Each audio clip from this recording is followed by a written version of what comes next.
Difficult.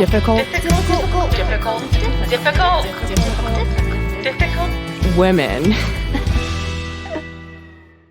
Blast off. Yeah, exactly. 3, 2, 1. Blast off. Yes.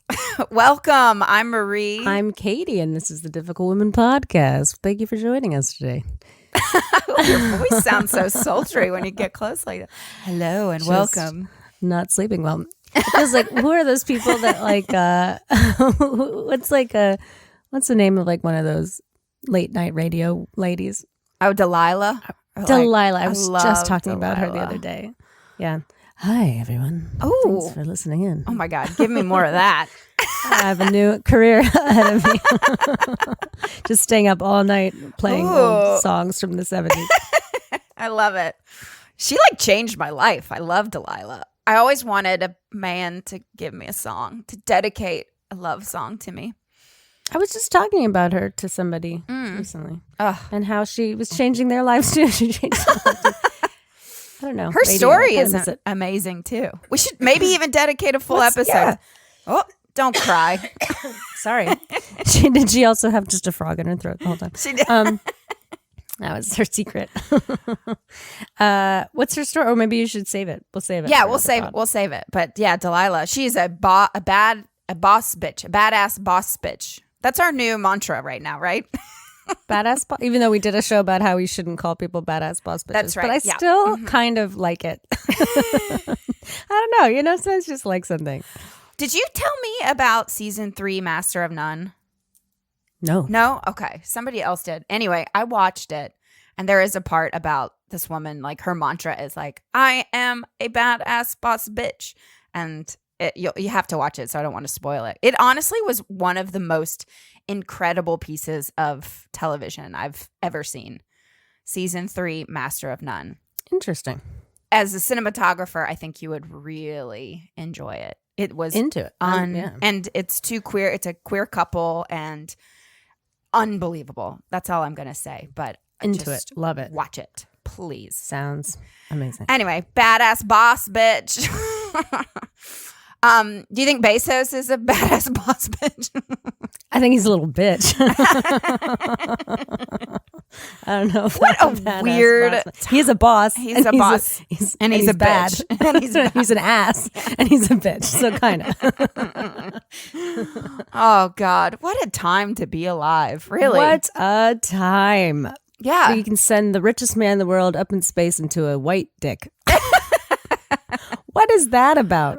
When I saw, I'm sure other people have seen this while they were building it, but I didn't know that it looked like a huge dildo.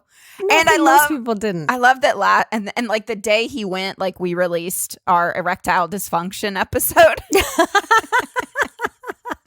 We should have known. I know. Oh God, poetic. But it was just, but yeah, I loved all the tweets and the memes and the stuff about Austin Powers. You can't make this stuff up. It's just no, it's incredible. It is also incredible. Just the amount of really fun. If y'all don't know, go onto Twitter and just hashtag Jeff Bezos and whatever space. And there's so many great jokes about his little dick. But my favorite was quick, unionize Amazon, pay workers their living wage while this idiot is gone. Yeah, 4 minutes to quick. Yeah. There was another one that was everybody go take your bathroom break now. Right. 11 minutes in space is longer than a bathroom break for Amazon workers. It's oh my God. It's great. And all just the tip jokes too, I love. Because he really just... So today we are going to be talking about just Jeff Bezos in space and how that makes us feel and what this means for us as a world and a nation and how did this come about and all the above. Mm-hmm. And this discussion is not a new thing. I believe it or not, in the 60s, there were tons of protests. I guess it was during the Cold War and people were starving all across America. And then we were still rushing to get Americans up into space. So it really is, I mean, this is not a new debate. However, it is because this is privatized all of a sudden. So these like super wealthy billionaires are paying for it rather than and he stands to just make billions of dollars off of this industry. And we're not going to tax it. Like, I don't know what's happening. Well, there is no tax currently, but right after Jeff Bezos did his space flight, Rep. Earl Blumenauer from Oregon announced that he's working on a plan for new taxes targeting space tourism, which is something that I didn't even think about until I read that or noticed. I was like, right, he's just like one more way that he doesn't have to think about tax. Can you imagine? He's gonna make. I mean, they've already sold a bunch of tickets for future flights for like. They're not being very clear about how much each ticket costs right now. It's more like I feel like they're kind of like.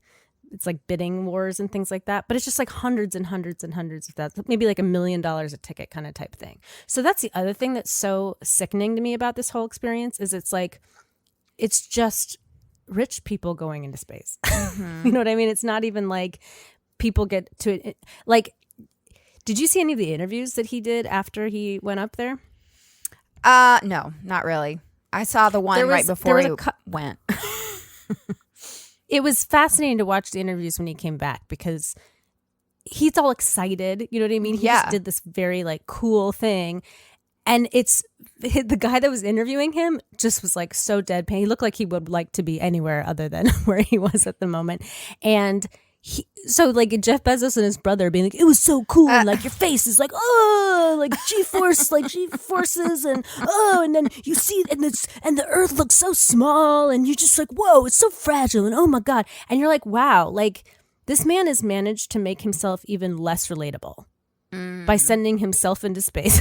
You know what I mean? Like he's trying to share this like moment that he's experienced and nobody can relate and nobody's particularly like excited that he's had this experience. You know what I mean? So it was just sort of a fascinating and he seems to be totally oblivious. Right.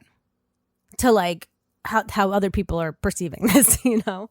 Yeah, he's not of this world, I guess. I mean, I think $1 billion, honestly, to be a billionaire, that has to do something to your mental health. That you have to be like a megalomaniac. You have to like to know that people are, you know, to fund this on the backs of Amazon workers. Like there's something not connecting in his brain, right? Totally. Or something. And the question that I feel the same way. And the question though is like, is it that the money turns him like that, or he's just a person that doesn't get it? I think the money. I think the money. I think it's a person. Yeah, I think he's always been like this. And I don't know him, but I think that there must be something in somebody. Yeah. Already. I guess to so. even want to make that much money and think that that's okay to make it the way you're making it. That's like a mental health. Did I tell you about this meme that I saw? I think maybe I mentioned this. I may have said this already on the pod, but there's a meme I saw that it was like, if a monkey's in the jungle and he takes all the bananas and he doesn't let any other monkey have a banana, then the scientists go, what's wrong with that monkey? And they try to like figure out what's that monkey is sick, you know? If a human hoards all the bananas, then they put him on the cover of Forbes magazine. Right. So it's like, you know, there's something wrong with not just our way of looking at it, but individuals, it's like they think this is something worth attaining and that, you know. Well, I read Bloomberg because they did an article kind of like, you know, this is great. This is the American dream. This is what our country is all about. A self-made billionaire funding his own space empire, then going to make billions off of space travel for individuals, a privatized space, whatever. The pro to, and again, this is just like a Bloomberg article that I was reading, like why this is great for America. So because of these privatized billionaires, all of a sudden, they're actually learning how to cut costs for constructing these things. And they're saying they can take this hit because there are, billionaires. But like if funded by NASA, they don't have the freedom to explore in ways that these billionaires can with their money. I'll like accept that if that makes sense as a plus. It does make sense. The idea is that the government's not funding it anymore, so these individuals are trying to fund it, but they're trying to save money and cut costs. And as we know, government spending can be kind of balloon and things like that. So I think that's what you're saying. Right. And I will accept that as a thing. I do want to say one thing, that this is one of the reasons why I was sort of interested in talking about this today.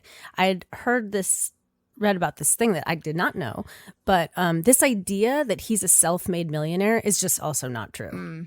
It's just not true. There was, and I think it's pretty common knowledge, but people don't talk about it a lot because they love this narrative of like he pulled himself up from his bootstraps and he started this online, bookstore in his garage and whatever. That's true. He started it in his garage. But also when he started it, he quit his job and then he started with this idea. And the idea was tanking. It was like not doing well. And so his parents invested about $200,000 into the business.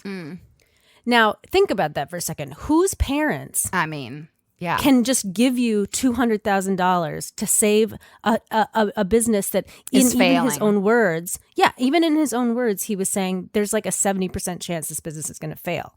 Whose family is going to be like, oh, no problem. Here's $200,000 we could just burn if we had to, Right. And I think that it's like that kind of those kinds of and then he likes that story, right? That he's made himself. He's a self-made man. You're not. You're not.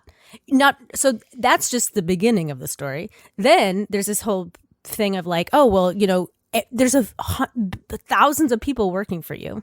And they're helping you build your business. That's not self-made. That's having people there to work with you, And this idea that like people do things on their own, right, is insane. So anyway, I just kind of want to I don't think if that's the American dream, to just like fuck over the little guy and pretend like you got there on your own without any help from anybody. That is kind of the actual American dream. It's sort of, like what, just stepping on. Yeah. And then also like that little blurb that I read also then talked about how like all of these billionaires, they all had advantages like beyond, we love to talk about how Bill Gates is, he's also like he dropped out of college and then he did this or whatever.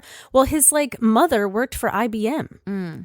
So she went into IBM and said, I think you need an operating system, and then hired her son to come in and build the operating system for IBM. And that was how Microsoft kind of like really took off. So if that's not an advantage, I don't know what is. So she was working for the company that like ended up making him a giant millionaire. So I mean, like, what are we talking about when we try to pretend like these people are coming from nothing? But that's the story they want to tell because it keeps people pacified because everyone thinks, well, maybe I could do this, So that's also a very frustrating part of this whole thing. I was sort of curious too. Like, I'm so curious now about like who is Jeff Bezos? Like, who is this person? And I knew nothing about him at all, and I couldn't find a lot. I'm sure he has the top publicist combing through. And I think he's. Yeah, and I mean, people are signing NDAs and like God even knows.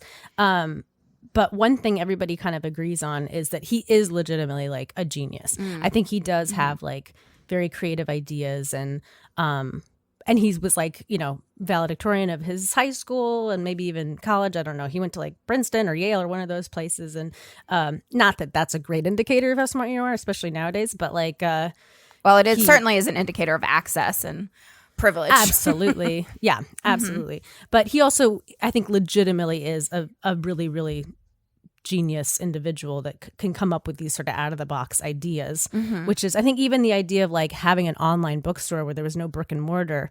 People hadn't thought of that yet. You know what I mean? It seems pretty standard now, but that he has these dreams of whatever. So one of the things I saw, which I thought was interesting, was he's had sort of an interest in space travel since he was a kid. And he did some, maybe it was his valedictorian speech or something in 1982. There was like a newspaper that did an interview with him after he had done his, valedictorian speech. In the quote in the Herald that interviewed him, it says, Bezos wants to build space hotels, amusement parks, yachts, and colonies for 2 or 3 million people orbiting around the Earth. The whole idea is to preserve the Earth, he says. And then the final objective would be to get all the people off the Earth and see it turned into a national park. this is interesting. That's an interesting concept, right? Like if we're just thinking like concepts. Because the idea there is it's like, oh, there's an awareness that humans are doing damage to the earth. Right. So let's take them off the earth and then let the earth kind of repair itself, right? Yeah. So it's like, as a philosophical concept, like interesting, right? That's an interesting concept. But when he was interviewed then after his landing the other day, he started kind of talking about that idea. And he framed it in, and this makes me so anxious, but he was framing it like, so first of all, he was like, you look down, because they were like, did anything change you, Mr. Bezos? Like, did you feel changed after this flight? And his thing, he's like, it's pretty hard to watch, but he's like, you get up there and you see the atmosphere. It's like so thin. He kind of sounds like a surfer dude, but it's also weird. And the planet is so small and fragile. And you think about all the people down there, and there's no boundaries between people. There's no boundaries. And we need to have more good and less evil in this world. More good forces and less like evil forces. And we're like, hello, God, you are it. But then he says, they were sort of like, well, what's your plans for all this? So kind of, and to your point about the private investors and how that can like help make things cheaper and stuff. He's talked about how like being able to do all this like space travel as a tourism kind of thing, that allows you to practice like saving money and practice things like that, which is, I was like, okay, like fair enough. But then they were like, what of all this? Like, what is the end goal here really? And he said, I hate this idea because we don't know what would happen if you do this, but he wants to take all of like the polluting industries and then send them to space. Right. So that then we're not polluting the earth. But what I don't like about this is like, we don't know what, and God forbid his thought process be, we need to just like rework our industries. You know what I mean? We need to like, nothing in this has anything to do with like dismantling capitalism or, trying to have a new paradigm in terms of how we function. It's all about like, let's keep making more and more money, but we'll send it into space. You know what I mean? And that kind of mentality, like, sure, it's, I guess, creative thinking, but it's myopic in the sense that like, because he even said, he's like, this will take decades and decades and decades, but this is what we're working for. And I'm like, dude, we don't have decades. No. We don't have. Not with the rising water levels. No. Yeah. And that there's people right now, right here on this planet currently that need help right now. And you're like, let's send industry to space, I think that's one of the things that's really like upset people about this whole experience is that it just feels so out of touch. Right. Yeah, I tweeted, and it did okay. I tweeted, like, I wonder if Bezos could see the wildfires from space, because it's absolutely terrifying, and I bet he could. But, yeah. So that is such an interesting point. I think about this a lot, and I've thought about, like, because I've read things where with the amount of pollution and the amount of trash on our Earth, especially in our oceans, I think there's more, like, pollutants in our oceans than even on our land. But, people wanting to then take our trash and launch it into space. Right. And I think if we start, this is hippy dippy, but if we start polluting space, I think something's going to come for us. I don't think it could either just be, what? No, I agree. I think that like, what is that I know. Horrifying mentality that as humans, we're like, let's just keep junking up everything we can get our hands on. Let's ruin everything. As opposed to just changing, having like a real paradigm shift where we go, what we're doing is unsustainable. It's not going to be more sustainable if we do it in space. Right. And we don't even know what the repercussions are to like shooting shit into space. We don't know. And actually, I will say we know one thing, which is when they keep shooting these like satellites up there and then they stop working. And then they just leave them up there and it becomes space junk. And then it hurtles back to Earth. And we just had that thing happen recently. I guess it was a Chinese satellite. But I don't think it matters that if it's Chinese or not or whatever. It's like any of the satellites could do this. And then, they're like lost control of it. And then it's like, well, it's coming. And we don't know where. Land. Yeah. And it could land on, probably it'll be like in the ocean. And you're like, but it doesn't. It not necessarily. You know, Right. it could land on a school. It could Right. land on. So why are we like not thinking about that? Why are we not worried about like that's just going to get worse if we keep sending shit up there, and we're going to lose control of these like orbiting. I mean, think of like how ExxonMobil can't even Right. keep the oil Right. in their like tanks and things, and that we have these crazy oil spills. You think that's not going to happen in space? Right. Like, what are you thinking? But I know what they're thinking. They're thinking, you know, man, like we're really fucking up this planet. My company is really fucking up this planet, but I don't want to lose any money. How can I like navigate this? And it's like, you can't. There is no way around this. Like, we have to change the way we live our lives, period. And Jeff Bezos, you've got billions of dollars. Like, you're fine. You don't need any more money. Stop it. Just stop it. But don't you think, I hate when people play devil's advocate, but I do think devil's advocate is a useful thing. Yeah. But I think that if Jeff Bezos or Elon Musk or Branson, if they don't do it, someone else will. Like in the years to come, someone will. Oh yes, this. It's just is so like, fucked up. It's in our lifetime that we're watching this. You mean somebody else will shoot shit into space? Well, no, but just even space travel, this like tourism, this like, you know, colonizing another planet. Like if it doesn't happen in 2021, it's going to happen. Yeah, I think it's just a next. Because we're fucking. Well, because humans are terrible. We are parasites. Yes. We are parasites. Yes. And this is where I feel like we are the most like. Is this a simulation? Is this or are we in a petri dish? Again, hippy dippy kind of view, but like, is somebody else watching us? Aliens watching us, being like, oh, space tourism. Didn't see that coming. Woo! They raced it again. And they're like, just, I don't know. Or even like almost like worse than that. Because that's like, at that point, you have some sort of sense like maybe there's someone control. Will save us. Right. But I don't. Or that someone will come and save us from this nightmare. But the truth is, it's like. Jesus Christ? What's more likely is that there's no, I mean, that would be an alien. If Jesus Christ started to be an alien from outer space, that'd be so cool. But no, I don't think that he's out there going to save us. Like, I think what's even more terrifying is there's nobody out there to save us. Yeah. And we are just going to like. Yeah, we're just parasites crumble. that have, yeah. Yeah. So one thing I was like, well, how much money did he spend to do this? And one estimate is that he spent $5.5 billion to be in space for 4 minutes. Now, of course, that's a very like myopic way of looking at it, because part of that money is spent then to propel us, you know, future things. And I'm not all against, you know, space travel in theory, right? It's just that we have so many problems right now here on Earth. And this one article that I saw in globalcitizen.org, they were like, this is what you could also do with $5.5 billion. Oh, God. Put this in perspective. Yeah. Yeah, just to put this into perspective. And like, you know, and also this is, well, you could save 37.5 million people from starving. You could fully fund COVAX, securing vaccines for 2 billion people in low-income countries who are like desperate for vaccines right now. You could fully fund humanitarian efforts in Nigeria, the Democratic Republic of Congo, Afghanistan, Venezuela, Yemen, and the Horn of Africa. You could fully fund the International Fund for Agricultural Development.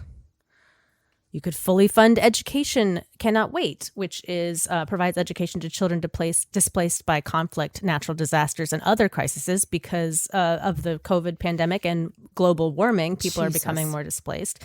You could help countries adapt to climate change, because there's a lot of places that if we're not going to be able to stop climate change, we can at least have some measures in place to keep people a little more safe, like we saw in Germany with the flooding and all that. With infrastructure and things. And you could plant up to 5 billion trees. So here's what gets me about this.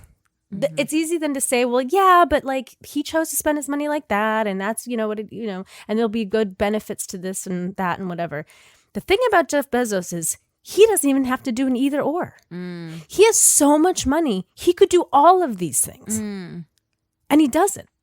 Didn't he say that in one of the interviews afterwards? Like, I'm doing both. Can't we do both? The thing is, like, he is doing both to some degree, right? He donated $200 million towards climate change, I think, recently. No, he also made a pledge to donate $10 billion to climate change overall, which is great. That's good. Great. Mm-hmm. He so far has spent something like $750 million on this plan. But also when he's talking about like sending the polluting industry to space, I'm like, I'm worried about what your plan is with this climate change money. Like, what are you going to spend it on? You know what I mean? Like, I don't really know what that's about. And then also... the other thing I want to just say about like, because then people are like, wow, but he donated, and he likes to say, well, I donated $10 billion. And you're like, that's great. You've also made it impossible for citizens of the world to like live just like a comfortable life. You've like made it so people's businesses have shuttered. You've made it so that people are like working for, you know, pretty minimum wage, and they work pretty grueling hours so you can be more rich, but they still can't pay their rent. Right. There's a thing that just came out the other day. Now, officially, there's not a single place to live in the United States on minimum wage. There's not a single, think about that for a second. There's not a single place you can live in, like any city or town or whatever, that is affordable on minimum wage. And that he is like, well, I donated $10 billion. I was like, you've also robbed people of $100 billion. Right. You've taken that from us. You've taken it from, and you're not paying taxes. So you're not contributing to this. You're not, like $10 billion is a drop in the bucket for you.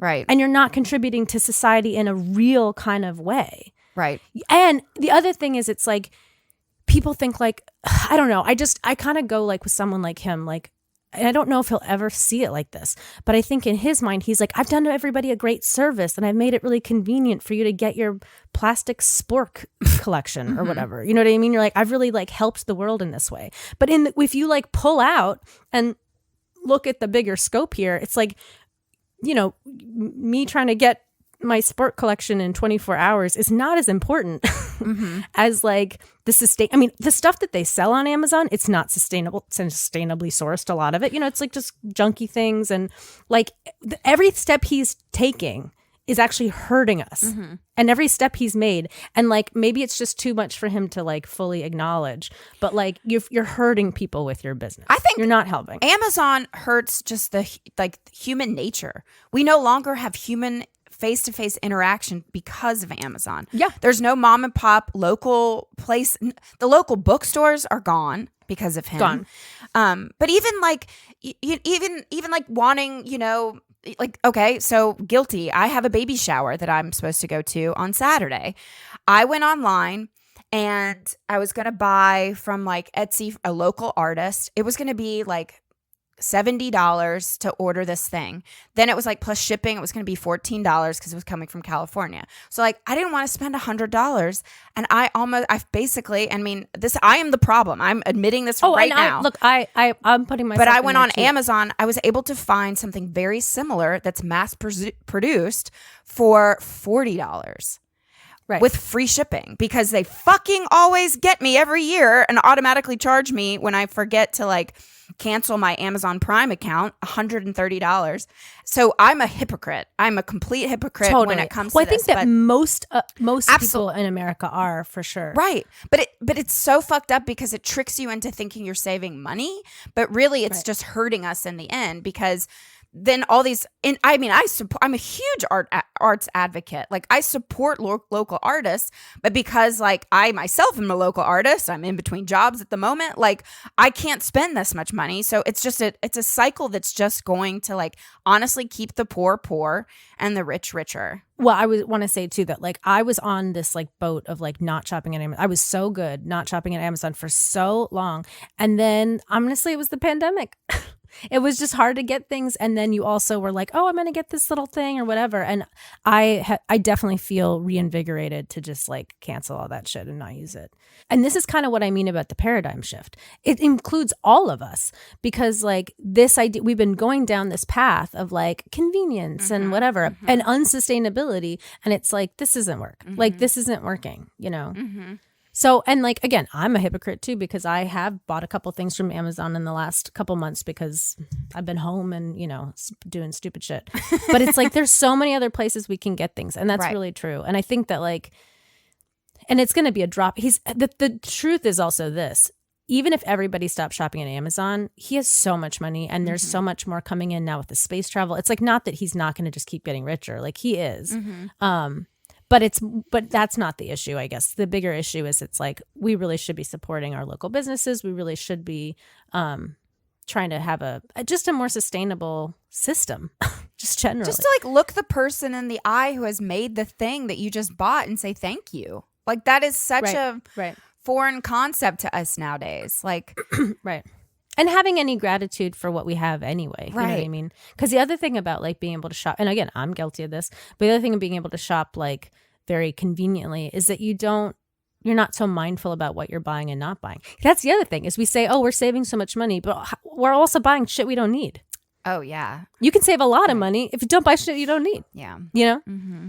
And I think like, I don't know. I mean, even things like, I'm not accusing you. I mean, I would do the same thing with like a baby shower, but whatever it was you bought, like maybe you could have like made something with construction paper and brought that as a decoration or whatever. Totally. I don't know what it was. Right. But it's like, and I'm not accusing you of anything because we all do it. But the other thing I just wanted to mention is that as I was looking him up and I was like, what's his deal with like paying people and money and all this shit? So he likes to put a face forward of like how he's actually very generous and how he's been really, and it's, I think it's true that he started paying his employees the minimum wage before a lot of other companies like average wage was something like $7 an hour. And he raised his minimum wage to like $15 an hour before other companies, whatever. Although I do think he did that under the duress of like people being like, you need to pay people more. Right. But so in the grand scheme of things, I guess, and some people would say actually working at Amazon isn't as bad as working at fill in the blank, some other place. But again, we have to look at the big picture, which is that like these people that he's paying to like work very, very hard and very, very quickly in kind of a not realistic capacity. He's like, and I'm giving them jobs. I'm like, yeah, but you also took jobs away from them because maybe some of these people could have had maybe some of their bookstores shuttered, or maybe they could have worked at the local bookshop, or they could have, you know what I mean? So I don't think like, I always think this idea of like not having enough jobs, the thing that's going to take the jobs away are the robots. And Amazon's probably a heartbeat away from replacing all these people with robots anyway. So it's not like this idea that you've created a bunch of jobs. Like there's going to be jobs somewhere. You know what I mean? Like they're going to be created based on whatever. There's always a need for shit right now in the capitalist society. So like, I just don't buy it. And here's the other thing. You want to put this face forward because I know people I don't know that people are going to come to me being like, let me defend Jeff Bezos. But I just want to say that like, so fine. He pays his employees like an okay wage that is still not enough to pay for your home and all the things in this country right now. It's just not enough. And that's not Jeff Bezos' fault per se, because that's like the government not stepping in and raising the minimum wage, but still. But this same man who's like trying to, pat himself on the back for paying a barely living wage to his employees also isn't paying taxes. Right. So he's not, so it's like, you can't talk out of both sides of your mouth like that and think that we don't notice. Like you're not such a great guy because you pay your employees. That's like the bare minimum of what you do when you're an employer. Where and again, he's not even like breaking any laws by not paying taxes, but there's like a moral obligation to contribute back. You're taking from people and you're not giving anything back. And taxes aren't just this like, giving money to the government. Taxes go places. Right. Taxes like help your community. And obviously, we have an infrastructure war going on. Like we have got to reinvest in our infrastructure. It's just the simplest little thing all across this country, or we're going to see what happened in Miami continue across our it's gonna and that's just like one thing. Tiny little we also thing. have like school problems with our school systems. Oh my God. Right. And of course Jeff Bezos' kids don't have to worry about that because he sends them to these fancy ass schools, I'm sure, but like most other people aren't going to go to those schools, right? And so there's a million places where we can put money, and to just like knowingly know that you're really, I don't want to say evading taxes because I think, again, he's doing it legally, but you're doing everything in your power to make sure your company doesn't pay its fair share.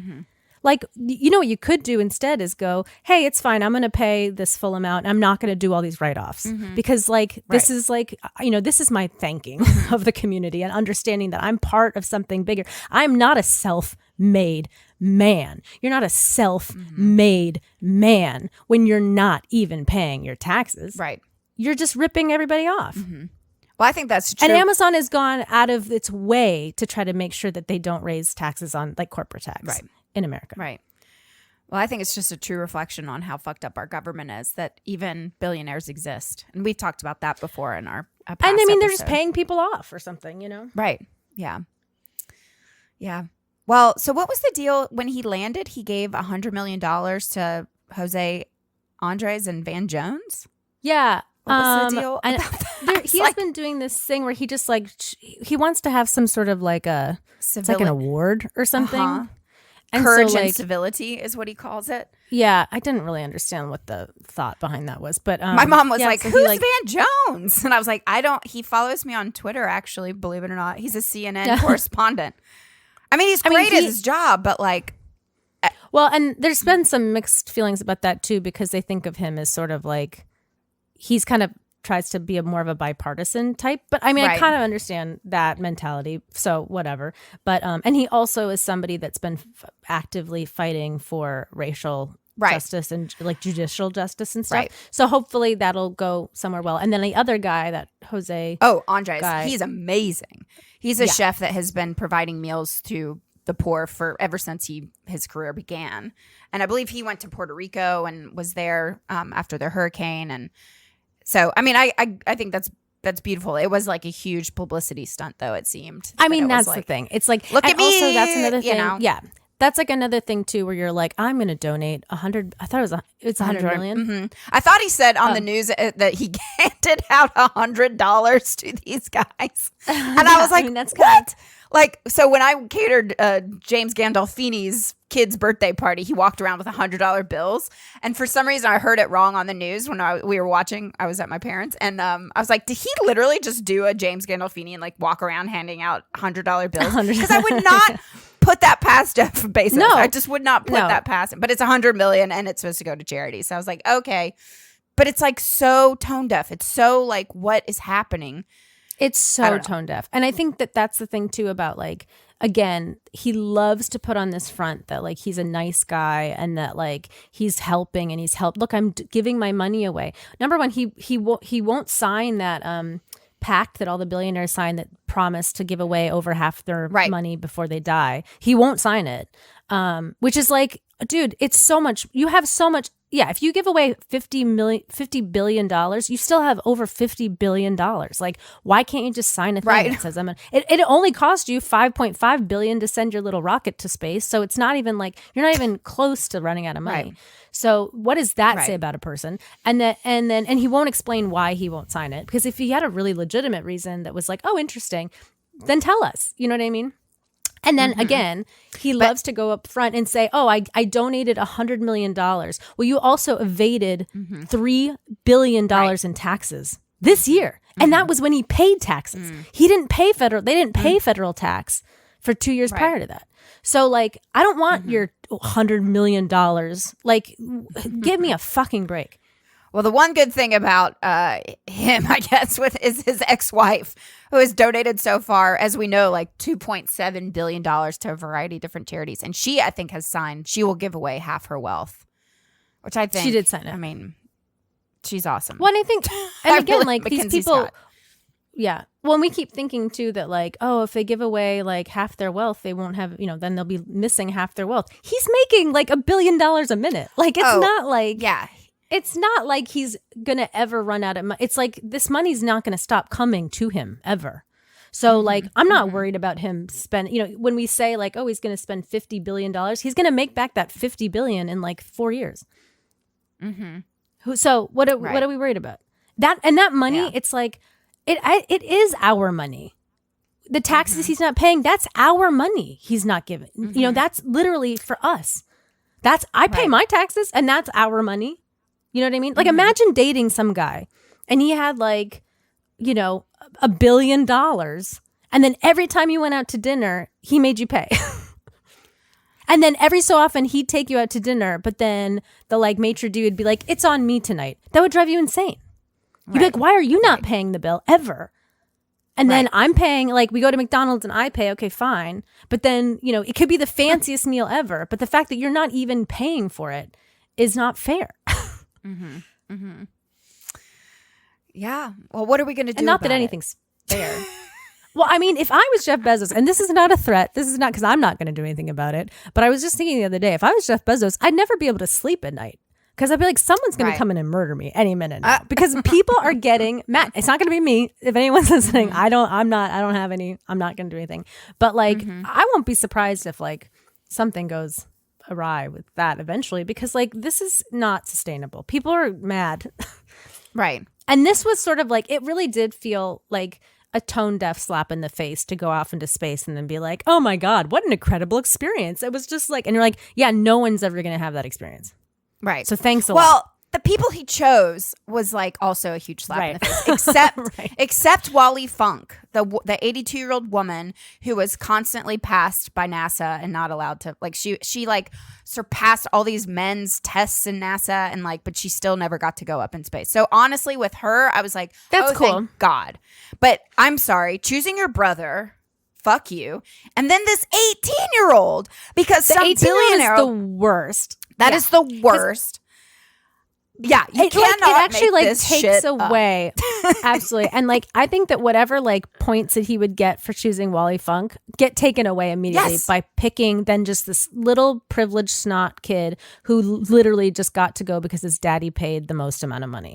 Like that is gross. Also, like everybody's white. Everybody's privileged white. And like nobody was like an underprivileged. I mean, it's unfortunate Wally Funk got passed over and I think that she was a cool option, but like I'm sure she was doing fine too. You know what I mean? Like how did he even meet her? Like how was she attending these? I mean, I don't even know. But God forbid you take somebody that would never have an opportunity to do this ever in a million years. Like I'd almost prefer, like why couldn't he have gone to like some public school and picked some random 18-year-old if he wanted to have an 18-year-old. Right. You could have done that. It's not like he can't afford it. Right. It's not like he can't afford to have him on there. Right. Have you heard? And that's, these, and just to reiterate that like these tickets like moving forward being sold, it's like all just the most wealthy people. And that makes me kind of sick too, that like, if you are someone that's really excited about space, like that your opportunities to go visit, at least right away, are going to be like zero because unless you have millions and millions and millions of dollars. Like that's kind of gross too. Well, I think it's such an interesting image, you know, way back when like royalty would be up in their high castles staring down at the poor. And now in 2021, the billionaires are staring down at the poor from space. Right. Right. It's so sick. It's gross. And that's also, it becomes a thing where it's like now Jeff Bezos is like starting to own space. You know what I mean? It's like, it's not for you. Mm-hmm. It's our space. Right. It's our, you know, and nobody owns it really, but like he's going to. Oh, I bet he'll start buying up space. Yeah. You buy space. I don't even know how that works, but you know what I mean? This is my space. And you're like, well, wait a minute. It's what the fuck? Right. Are you familiar with this poem called Whitey on the Moon? Have you heard this? No. So I have not. apparently it's very well known. So I bet some of our listeners know it, but I guess it was written in 1970 and it's by Gil Scott Heron. And he's like a performance artist, poet. I'll just read the first part. But a rat done bit my sister Nell with Whitey on the moon. Her face and arms began to swell and Whitey's on the moon. I can't pay no doctor bill, but Whitey's on the moon. 10 years from now, I'll be paying still while Whitey's on the moon. And it goes on, and it's a beautiful poem, and it really just talks about how people are dying on Earth with white people up on the moon. You know, I mean, I just think it's like, but this was written in 1970, and it hits. I think it hits even harder today. So sure, certainly. I mean, and I think also we're even more conscious of. I think there was a period of time in the 70s before like the economic collapse that, you know, there was a middle class. And so those people didn't care. They were like, wow, people on the moon, cool, you know, right. And they were not wanting to pay attention to what was going on slowly into the country. But some people saw it and they were calling it out. Right. I'll know what to do. I'll link in the description, you guys, to the poem because I do think And you can see the live performance of it, because it just really hit me of how we're still fighting these same battles, and I can't imagine where we're going to be in 100 years. It's just like, I mean, yeah. And I also wanted to state that, like, I'm not even like opposed to space travel. Like, I think that we can learn a lot about life on Earth by exploring space. We can learn about, like, I'm like the first to click on an article if I see that it's about space. Like, I love this shit when it's like, you know, in a scientific whatever. I think what's very upsetting about this particular scenario is that, like, on the one hand, like you said, you know, private investors can help, you know, then some of the scientific aspects. But what's just gross about it is just the money being made off of it, and the privilege, and the, like, I don't know. And then the money, you know. Well, it just creates these monsters that then perpetuates this problem of, like, lawlessness. Like, they don't have to follow any law. Responsible. Yeah, they don't have to be held accountable for much. And they can start to make the law because they got there first, kind of thing. And that's also really problematic. Right. And that's the other thing. It's like, if it were to be a situation where, like, oh, we have to, like, you know, like a WALL-E kind of situation where people are living off the Earth because the Earth is, like, not sustainable. There's going to be these, like, haves and have-nots, and there'll be people up in space having their, you know, shrimp cocktail, and then the people down on Earth that they won't even see them, so they'll really feel like whatever, like, it's fine, that are, like, you know, mining the coal so they can keep having their space travel or whatever in some dystopian future. Well, but there's also a part of me that just doesn't see, like, there's a part of me that's like, this is just not gonna happen. Like, something has got to give. Hopefully the Jedis will return. That's all I gotta say. Yeah. The Force. And then kill us all, put us all out of our misery.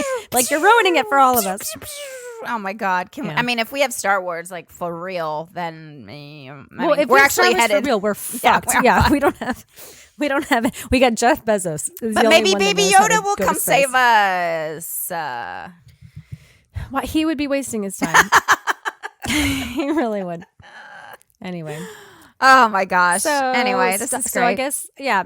So I guess if you want to try to feel like it's good rather than sad, just stop shopping at Amazon. Yeah. It's like one thing. I'm telling that to myself. Come on, Marie. Me too. Oh my God. Yeah. Oh my God. I'm back on my bullshit. Or if you do shop at Amazon, here's something, and I will challenge, you know, I'm saying this to myself, but they always give that option to, like, put everything in one box.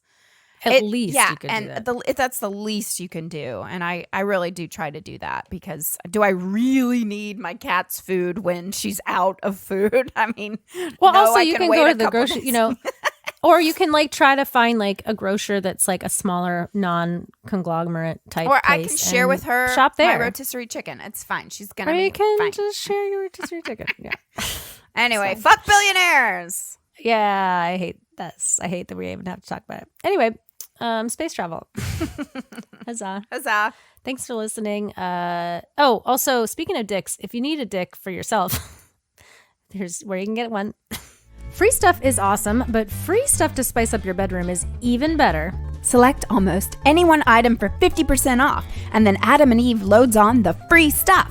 Enter offer code HORIO at checkout and get 10 tantalizing free gifts. A sexy item for him, a special gift for her, and a third item you'll both enjoy. And 6 free spicy movies. Ooh! Plus, free shipping. That's HORIO, WHOREO, HORIO at adamandeve.com.